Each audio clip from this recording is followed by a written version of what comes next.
Hello friends, ನಮಸ್ಕಾರ. ನಾನು Nandini.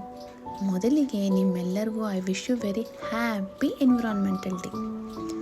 June 5 ಅಂದರೆ ನಮಗೆ ನೆನಪಾಗೋದು ಗಿಡನ ಗಿಫ್ಟಾಗಿ ತಗೊಳ್ಳೋದು, ನೇಚರ್ ಬಗ್ಗೆ ಸ್ಟೇಟಸ್ಗಳು ಹಾಗೂ ಗಿಡ ಬೆಳೆಸಿ ಮರ ಉಳಿಸಿ ಅನ್ನೋ ಮೆಸೇಜಸ್.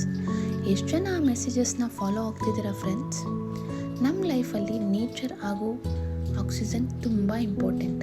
ಗಿಡ ಮರಗಳನ್ನ ಬೆಳೆಸಿದ್ರೇ ಅವು ನಮಗೆ ಸಿಗೋದು. ನಾನಿವತ್ತು ನಿಮ್ಮೆಲ್ಲರಿಗೂ ನಮ್ಮನೆ ಪುಟ್ಟ ಗಾರ್ಡನ್ನ ತೋರಿಸ್ಬೇಕಂತ ಆಶಿಸ್ತಿದ್ದೀನಿ ಫ್ರೆಂಡ್ಸ್.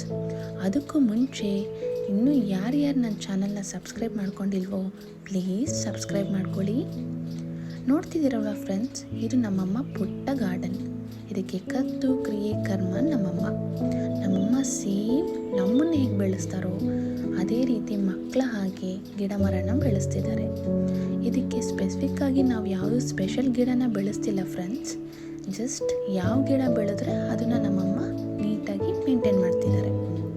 ನೀವು ಕೂಡ ಇದೇ ರೀತಿ ಬೆಳೆಸ್ಕೋಬೇಕಂತಂದರೆ ಎಷ್ಟೋ ಜಾಗ ಅವಶ್ಯಕತೆ ಏನಿಲ್ಲ. ಜಸ್ಟ್ ಪಾಟ್ಸ್ಗಳಲ್ಲಿ ನಿಮ್ಮನೆ ಮುಂದೆ ಬೆಳೆಸ್ಬೋದು. ನಮ್ಮನೆ ಗಾರ್ಡನ್ ನಿಮ್ಮೆಲ್ಲರಿಗೂ ಇಷ್ಟ ಆಗಿದ್ದರೆ ಪ್ಲೀಸ್ ಲೈಕ್ ಮಾಡಿ, ಕಮೆಂಟ್ ಮಾಡಿ ಹಾಗೂ ಗಿಡ ಬೆಳೆಸೋದನ್ನು ಫಾಲೋ ಮಾಡಿ. Thank you so much friends.